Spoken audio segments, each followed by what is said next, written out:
สวัสดีครับพระเจ้าเปรมออร์แกนิกก่อนอื่นต้องขอบใจสำหรับทุกคนที่ติดตามกด follow Facebook เปรมออร์แกนิกตอนนี้ก็ครบ 30,000 คนไปแล้วเนาะต้องขอขอบใจหลายแล้วก็เมื่อนี้ก็มาอัปเดตเกี่ยวกับทาง YouTube ก็คือเรื่องสารบันเทาเนาะเรื่องสารบันเทากับเขาช่วงนี้เขายังบ่ทันเห็นละครสารเถื่อเนาะเขาก็เลยเห็นคลิปเกี่ยวกับสวนของเขาไปก่อนเนาะแน่นอนข้าพเจ้าเมื่อสวรรณเขตก็อัปเดตสภาพการต่างๆที่เกิดขึ้นอยู่ในสวนว่าจะเป็นการเกี่ยมเห็ดคอกไก่เพื่อเห็ดเป็นพ่อแม่พันธุ์แต่ละโตแต่ละคอกออกมาอยู่แต่ละจุดแต่ละกลุ่มแต่กาเฮากะเกี่ยมดูดน้องโซนนี้นำขะลงเฮาก็จะดูดน้องเคลียร์ปลาเฮาจะเคลียร์ปลาออกให้หมดเนาะแล้วเฮาจะมีการแต่งน้องเฮาจะเฮ็ดโตบเนาะในนอกจากนี้กะเฮากะมีการกะเกี่ยมอ่างเพื่อเฮาจะเป็นการพอพันปลาแล้วก็ช่วงน้ำลดช่วงบ่มีน้ำเขาก็เอาปลาที่เขาดูดมานั้นเขาจะมาผักไว้อยู่ที่แอ่งที่เขาเห็ดไว้เนาะก็ถือว่าเกมความพร้อมมาซะเพราะช่วงนี้น้ำก็เริ่มลดลงหลายขึ้นก็เลยคิดว่าเขาจะเอาปลาที่เขาเลี้ยงไว้ในช่วงระยะ 6-7 เดือนที่ผ่านมานั้นก็คือปลาขาวมันปลาปากปลากินหญ้าปลาในเนาะปลากดเดี๋ยวเขาจะบอกเก็บเนาะปลาดุกเขาจะเก็บไว้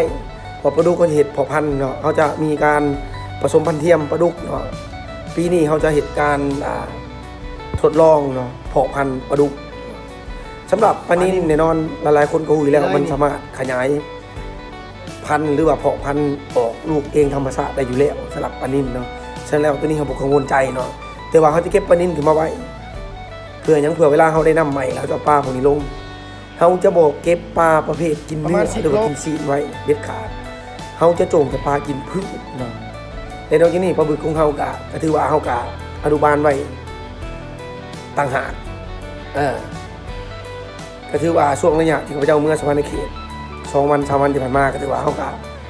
เตรียมความพร้อม